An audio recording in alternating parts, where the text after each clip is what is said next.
राळेगाव, कळंब, केळापूर तालुक्यातील अनेक हिंदूंच्या मुली गेल्या 6 महिन्यात बेपत्ता असून मानवी तस्करीची शंका व्यक्त केली जात आहे। खुद्द भाजप जिल्हाध्यक्ष ॲडव्होकेट प्रफुल्ल चव्हाण यांनीच हे प्रकरण ऐरणीवर आणल्यानंतर जनमानस संतप्त झाले असून राळेगावमध्ये बजरंग दल आणि हिंदुत्ववादी संघटनांनी बंद पुकारलाय। सकल हिंदुत्ववादी संघटनांनी पुकारलेल्या राळेगाव बंदला उत्स्फूर्त प्रतिसाद लाभला। तालुक्यातील मुली बेपत्ता झाल्याची तक्रार भाजप जिल्हाध्यक्ष ॲडव्होकेट प्रफुल्ल चव्हाण यांनी पोलीस अधीक्षकांकडे केली आहे। त्यानंतर या प्रकरणाचे सर्वत्र पडसाद उमटले। पोलीस अधीक्षकांनी तपासाची सूत्रे पांढरकवडा उपविभागीय पोलीस अधिकारी रॉबिन बन्सल यांच्याकडे सोपविली असून त्यांनी 18 एप्रिलला राळेगावात स्वतः येऊन तपासाला गती दिली। व्हायरल ऑडिओ क्लिपमध्ये उल्लेख झालेल्या मजहर कुरेशीला पोलिसांनी ताब्यात घेतले असून त्याला 4 दिवसांची पोलीस कोठडी देण्यात आली। दरम्यान सोमवारी 20 एप्रिलला सकल हिंदू संघटनांनी राळेगाव बंद घोषित केलाय। त्याला उत्स्फूर्त प्रतिसाद मिळाला। शहरातील व्यापारी, दुकानदार सर्वांनीच कडकडीत बंद पाळला। हा बंद 100% यशस्वी झाला। या प्रकरणाशी संबंधित असलेल्या व्यक्तीशी कसून चौकशी केली जाईल अशी प्रतिक्रिया जिल्हा पोलीस अधीक्षक कुमार चिंता यांनी दिली। आज कडकडीत बंद करण्याचा उद्देशाने हेतू सर्व व्यापारी वर्ग, सर्व विविध पक्षाच्या संघटना मिळून आज झालेली घटना अतिशय गंभीर असल्यामुळे त्या घटनेचा निषेध करणे आणि पोलीस विभागाला सहकार्य करणे, कारण पोलीस विभाग ताकदीनं तपास करत आहे। अनेक लोकांना त्यांनी तपासासाठी हातात घेतलेलं आहे। त्यामुळे पोलीस डिपार्टमेंटचं, पोलीस विभागाचं मॉरल आणि प्रोत्साहन द्यावं त्यांना त्यासाठी समर्थनार्थ आणि झालेल्या घटनेचं निषेधार्थ हा कडकडीत बंद आहे आणि शांततामय आहे। कुठल्याही प्रकारचा अनुचित प्रकार घडणार नाही, कारण शांततामय शहर आहे, शांतता राखणारे इथले लोक आहेत। त्यामुळे असा कुठलाही अनुचित प्रकार घडणार नाही, कुठल्याही प्रकारची शंका नाही। कुठल्याही मागणीसाठी बंद नाही आहे। पोलीस त्यांचं काम करत आहे, इन्व्हेस्टिगेशन सुरू आहे। त्या ऑडिओ क्लिपच्या माध्यमातून जे ज्या नावांचा त्या ऑडिओ क्लिपमध्ये उल्लेख आहे, त्या ऑडिओ क्लिपच्या माध्यमातून जे व्यक्ती आहेत त्यांना शोधत आहे। काही लोकांना पोलिसांनी इन्व्हेस्टिगेशनसाठी ताब्यात घेतलं आहे। जे लोकांचं लोकेशन, एका बाईचं लोकेशन ग्वालियर दाखवत आहे, तिलाही पोलीस ट्रेस करतील। घटना गंभीर आहे। त्या ऑडिओ क्लिपमध्ये असं लक्षात येत आहे की हा प्रकार अनेक दिवसापासून सुरू आहे। त्यामुळं आपल्या हिंदू महिलांच्या, मुलींच्या जीवितवाला यातून धोका होऊ शकतो। त्यामुळं जो मजहर कुरेशी आहे त्याची बायको याच्यामध्ये आणि तो स्वतः याच्यामध्ये आहे। मजहर कुरेशी हा गोह तस्करीमध्ये आहे। त्याच्यामध्ये जुन्या याच्यामध्ये चौकशा चालू आहेत की तो देशी कट्टे वगैरे या परिसरामध्ये विकतो, असंही भानगड आहे। अनेक हिंदू महिलांना तो पळून नेतोय, त्यांच्यासोबत शरीर संबंध जबरीने करतोय अशी माहिती आहे। त्यामुळे या सर्व घटनाचं जे मोठं सिंडिकेट आहे पोलीस तपासात उघड होईल। आम्ही पोलिसांना सहकार्य करतो आहेत, पोलीसही त्यांचं काम व्यवस्थित करत आहेत, परंतु घटनेच्या निषेधार्थ हा स्वयंस्फूर्तीने हा बंद आहे। त्यासाठी पोलिसांनी सहकार्य केलं आहे, सर्व व्यापाऱ्यांनी सहकार्य केलं आहे, त्यासाठी आम्ही त्यांचे शतशः आभारी आहोत। राळेगाव शहरात सुरू असलेल्या अवैध व्यवसाय जसं की मानवी तस्करी, गोवंश तस्करी आणि काही काळापूर्वी त्या व्यक्तीने जे धर्माबद्दल विटंबना केली, देवी देवताचा अपमान केला, त्यावेळीसुद्धा त्यांनी हिंदू धर्माची भावना दुखवली, हिंदू बांधवांची भावना दुखवली। अशा घटना तो वारंवार करत आला आहे। त्याची कुठलीही यापूर्वी अशी म्हणजे चौकशी केली नाही, कडक गुन्हे त्याच्यावर दाखल झाले नाही। त्यामुळे त्याची दिवसांदिवसा अशी कामं करायची ताकद वाढत आहे। त्यामुळे पोलीस प्रशासनाला आणि इतर सर्वांना अशी विनंती आहे की त्याच्यावर कठोर कारवाई करावी। त्याचे मोबाईल वगैरे सगळे जे काही आहे ते रिकवर करून सगळ्या गोष्टी बाहेर काढाव्यात आणि त्या सर्वांसमोर आणाव्यात, हीच आमची मागणी आहे। त्याच्यावर कठोर कारवाई करून गुन्हे दाखल करून त्याची सखोल चौकशी करून तात्काळ लवकरात लवकर त्याच्यावर कारवाई करावी अशी विनंती आहे। जगदीश नेकोडे। सर, राळेगावमध्ये मुलींच्या विक्री प्रकरणाचा दावा भाजपने केलेला आहे। अनेक हिंदुत्ववादी संघटना देखील आक्रमक झाल्याचं बघायला मिळतं।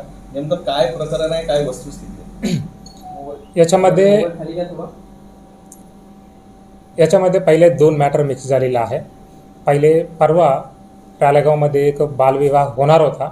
त्याच्यामध्ये मुलगी 15.5 वर्षाचा मुलगी होता आणि जो लग्न करणार होता तो पण आदिवासी समाजाचा होता। त्यांच्या वय 44 होता आणि आपल्याला माहिती भेटले बरोबर त्यांना आपण त्याच्यावर गुन्हा दाखल करून त्यांच्यावर कारवाई करण्यात आलेली आहे। त्याच्यानंतर मॅटर थोडा मिक्स झालेला आहे. रालेगाव शहरामध्ये एक कल्याणी कुरेशी म्हणून एक लेडी आहे आणि त्यांच्या पती मजर कुरेशी म्हणून आहे. हे दोघं जनरली काही मॅरेज करण्यामध्ये एक मीडिएशनचं काम करतात असं आपल्याकडे माहिती आलेलं आहे. त्याच्यामध्ये दरम्यान आतापर्यंत आमच्या चौकशीमध्ये काही आदिवासी मुलींच्या यांना लग्न केले म्हणून काही मिळून आले नाही आहे. काही बाकी वेगळ्या वेगळ्या समाजच्या ज्यांच्या लग्न होतच नाही आणि जिथे मुलींच्या गरज आहेत त्यासारख्या म्हणजे चंद्रपूर, नागपूर, जालना, औरंगाबाद अशा ठिकाणी इकडून मुलींना ती लोक मध्यस्थ करून करण्यात आलेलं आहे. हे एक वेगळं प्रकरण आहे. आता मला हे संघटनाकडून आम्हाला भरपूर महिला मुली मिसिंग आहे म्हणून आमच्याकडे माहिती आलेलं आहे. अगर रिकॉर्डवर आम्ही चेकिंग केली तरी रालेगाव पोलीस स्टेशनमध्ये 2025ला 38 महिला मिसिंग होता. त्यापैकी 37 महिला मिळून आलेल्या आहे, म्हणजे एकही महिला मिळून आलेला नाही आहे. आणि 2025मध्ये अपहरणमध्ये 14 मुली अपहरण झाल्या होत्या, म्हणजे जो पाडून नेणे आणि असं बोलतात आपण. 14 पैकी 12 मिळून आलेल्या आहे, 2 मिळून आलेलं नाही आहे. आणि 2026मध्ये मिसिंगमध्ये 9 लेडीज मिसिंग झाल्या, त्यापैकी 8 मिळून आले, 1 मिळून आले नाही आहे. आणि अपहरणमध्ये 2 अपहरण झालं होतं, त्यापैकी सर्व लोक मिळून 2 पैकी 2 पण मिळून राहिलेलं आहे. हे जो आपल्या पोलीस रेकॉर्डवरच्या डिटेल्स आहे तुम्हाला सांगतो. याच्या मी याच्यासोबत चर्चा केली. जो 34 नंबर आकडेवारी सांगतात त्याच्या रिलेटेड सध्या आपल्याकडे काही डिटेल्स नाही आहे, पण आम्हाला पण एक शंका अशा निर्मित झालेली आहे. अशा काही मुली मिसिंग होतात पण आपल्याकडे येतच नाही का, म्हणजे इन्फॉर्मेशन येतच नाही आईवडिलांकडून. अशा काही माहिती आहे का त्याच्या रिलेटेड आम्ही डिटेलमध्ये चौकशी करणार आहे. आणि चौकशीमध्ये अगर काही निष्पन्न झाले 100% आम्ही त्यांच्यावर कारवाई करणार आहे. सर, परराज्यामध्ये सुद्धा यांचं लग्न केलं जात आहे? नाही, आपला जो माहितीप्रमाणे परराज्यामध्ये काही माहिती नाही केलेलं आहे. टोटल माझ्याकडे जो माहिती आहे परभणी, संभाजीनगर, चंद्रपूर, जालना आणि नागपूर अशा ठिकाणी ते लग्न करण्यात आलेलं आहे. धर्मांतरण यांचं केलं जात असल्याचं देखील आरोप आहे.